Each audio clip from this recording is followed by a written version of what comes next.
Hello students, good morning everyone. How are you? I'm absolutely fine here and hope to you same at your home.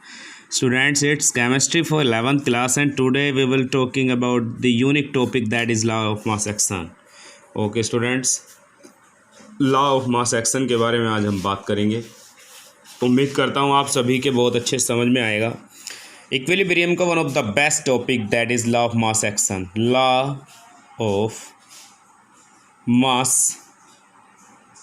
Action, physically and chemically equilibrium पढ़ने के बाद आज हम आ गए हैं law of mass action की तरफ।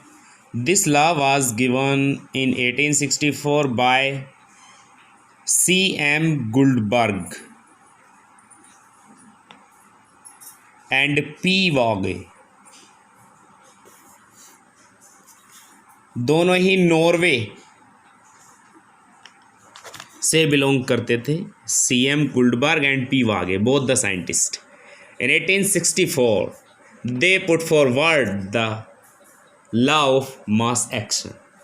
Okay students, सो mass action के बारे में आज हम बात करते हैं। क्या ये कहना चाहते हैं, मैं आपको एक चीज़ बता दूं कि ये कहना चाहते हैं एक्चुअल में कि कोई अगर ये प्रोडक्ट है, सॉरी ये रिएक्टेंट है और वो जाकर के कन्वर्ट हो गया प्रोडक्ट में, यानी कि ए अकेला है, एक ही रिएक्टेंट था, तो इन्होंने ये कहा था कि the concentration of the substance, the concentration of the reacting substance, okay sorry, the rate of the reacting substance is directly proportional, rate of the reacting substance is directly proportional to the active mass, this is active mass of reacting substance। ये बात बताई इन्होंने केवल एक product के। लेकिन अगर if the reaction is take place in two step C plus D, then how will you define the term? अगर ये रिएक्शन टू स्टेप यानी कि this reaction is take place, this reaction is carried out between two reactant, not only with one reactant only, so then the rate of the reaction, ये complete बात है। देखिए ये मैंने अभी आधी बात आपको ऊपर बताई है, यहाँ पूरी बात अब कर दे रहा हूँ। The rate of the reaction, if the two reactants are there, the rate of reaction, the rate of the reaction is directly proportional, the rate of the reaction is directly proportional to the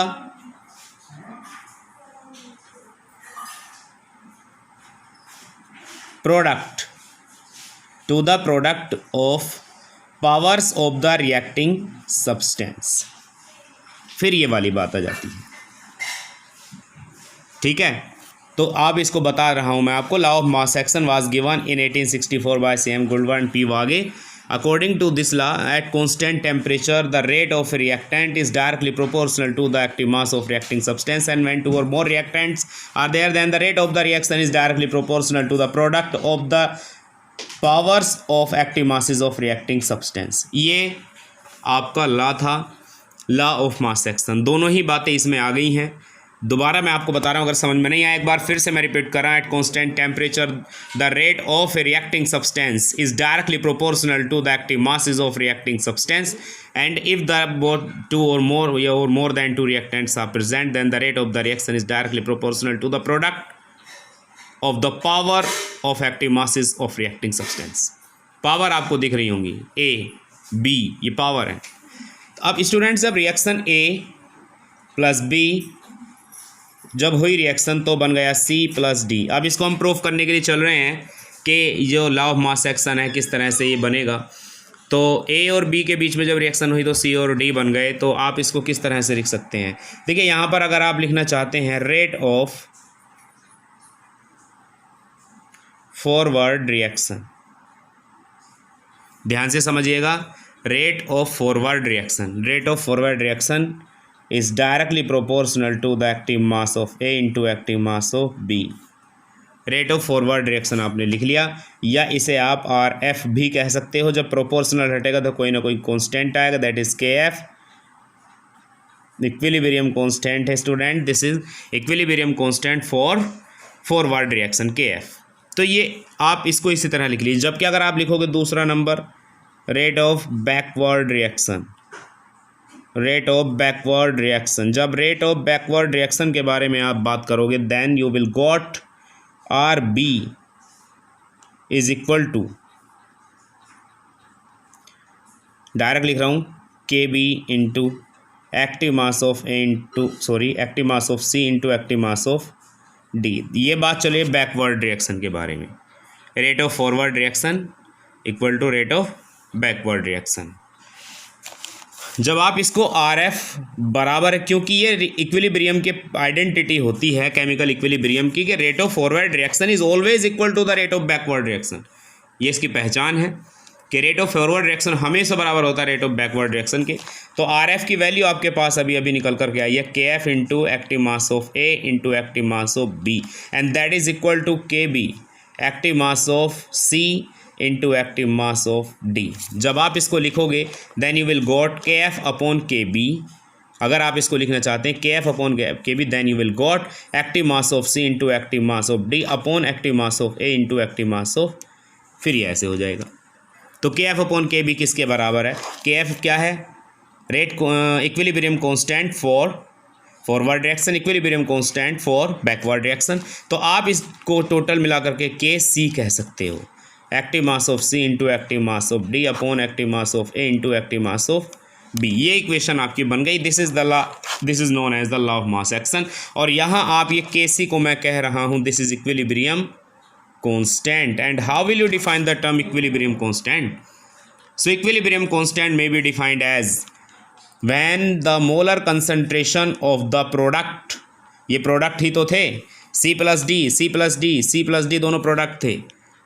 So equilibrium constant may be defined as the product of the molar concentration of product, ये product है बीच में, the product of the molar concentration of products raised to some power, and that is divided by the product of active masses of or molar concentration of reactant।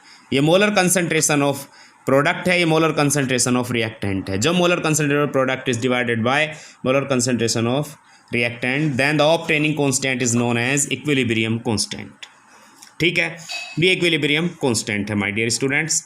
अब देखिए मैं आपको एक चीज़, एक नई, एक बिल्कुल अलग, डिफरेंट, एक यूनिक चीज़ आपको बताने वाला हूँ, and that is relation between के सी एंड के पी, और रिलेशन बिटवीन के पी एंड के सी। जब आप इसके बीच में रिलेशन लिखोगे तो आपको बहुत अच्छा लगेगा students.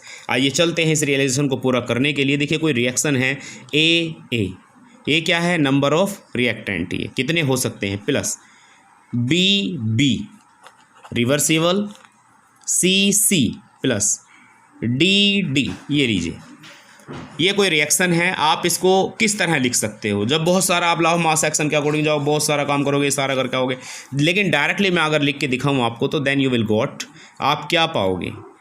You will got K C is equal to active mass of C की पावर सी, ये रहा, into active mass of D की power D, again active mass of A की power A into active mass of B की power B. ये लीजिए, आप इसको इस तरह से पाओगे।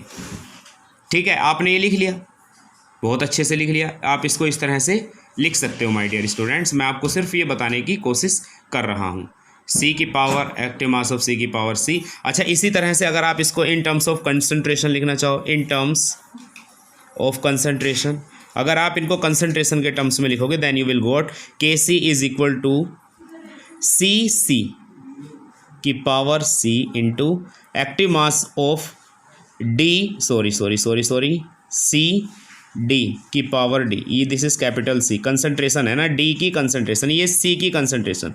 नीचे जब आप आओगे तो this will be known as C A की power A into active mass of C D की पावर डी। आप इसको इस तरह से लिख सकते हो माय डियर, इस तरह लिख सकते हो इन टर्म्स ऑफ कंसंट्रेशन। और जैसे ही आप इन टर्म्स ऑफ प्रेशर जाते हो, इन टर्म्स ऑफ प्रेशर, आप ज़रा प्रेशर में जाके देखना, आप कंसंट्रेशन के टर्म्स में, आप प्रेशर के टर्म्स में आइए, देन यू विल राइट के पी जब आप लिखोगे तो आपके पास में कंसंट्रेशन के टर्म्स में बन जाएगा ये active mass of P C की power C into active mass of P D की पावर डी, नीचे active mass of P A की पावर ए और active mass of P B की पावर बी। ये आप इसको इस तरह से लिख सकते हो स्टूडेंट्स। लेकिन आपने तभी कुछ ही देर के बाद में आपने पाया कि एक इक्वेशन आपकी होती है ideal gas equation, that is equal to P V is equal to N R T.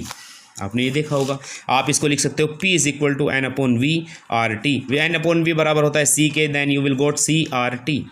ठीक है, आप इसको लिख सकते हैं फॉर रिएक्टेंट ए के लिए आप कैसे लिखोगे इसे, PA is equal to CART। इसी तरह B के लिखे PB is equal to CBRT, ऐसे लिख सकते हैं। आप C के लिए PC is equal to CCRT। आप D के लिए लिखिए PD is equal to CDRT, ये लीजिए। अब जरा ये सारी की सारी वैल्यू जो आपके पास में PA PB PC PD की वैल्यू है, जो पिछली इक्वेशन है, जरा उसमें पुट करना। आपकी इक्वेशन है क्या, पहले मैं यहाँ पे लिख देना चाहता हूँ equation. KP is equal to आपकी रिएक्शन है C की पावर C, और ये था सॉरी PC, ये था आपका PD की पावर D, और नीचे था PA की पावर A और PB की पावर B। तो मैंने एक बार फिर से रिएक्शन इधर लिख लिया, जरा इसमें लिख रखना, ये वैल्यू पुट करना। ये क्या है आपके पास, ये PC है। PC, where is PC, this is PC। You will got CCRT की पावर A और सॉरी C, और इधर क्या लिखोगे PDRT की पावर D। नीचे आप लिखोगे PART की पावर A, और इधर लिखोगे PBRT की पावर B। ये लिख लिया आपने। अब जरा इसको थोड़ा सा सॉल्व कर लीजिए। आपने पाया कि CC की पावर A इंटू, और ये पाया आपने, ये PC था, सॉरी नो CC की पावर ये हो गया आपका D की पावर D, और नीचे हो गया CA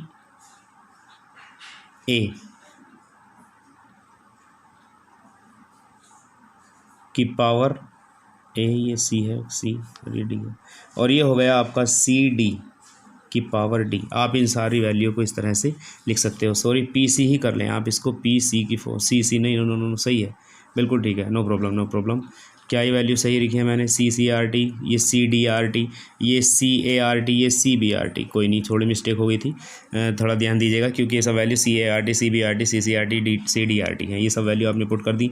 तो आप पाओगे KB is equal to CC की पावर C इंटू CD की पावर D, और नीचे CA की पावर A और CB की पावर B। सब कुछ थोड़ा मिस्टेक हो गया है, आप उसे एडजस्ट कर लीजिएगा, ठीक है। और इनटू आपके पास में, आपने यहाँ पे लिखना भूल गए, आपके पास में कोई एक चीज़ थी, वो क्या थी आपके पास था RT की पावर A, आप ART की पावर C प्लस D था, नीचे था RT की पावर A प्लस B। तो अब आप जब इसको ऊपर लेके जाओगे तो ये कॉमन आने वाला है, RT की power C plus D minus A plus B, ये आ गया। तो जब आप इसको लिखेंगे तो K की P बराबर, देखिए आपको मैं बता दूं कि ये जो वैल्यू है ना, C की पावर C, CD की पावर D, CA की पावर A, CB की पावर B, ये वैल्यू ऑलरेडी आपके बराबर KC के है, KC, और आपके पास में आने वाला है RT, और ये बन जाएगा डेल्टा N। आप इसको लिख सकते हो, ये RT की पावर डेल्टा N। यही रिलेशन है, KP is equal to KC RT delta N। Students okay, इसको आप ध्यान से कैरी कर लीजिएगा, KP और KC में relation. Thank you and have a nice day students, good morning everyone.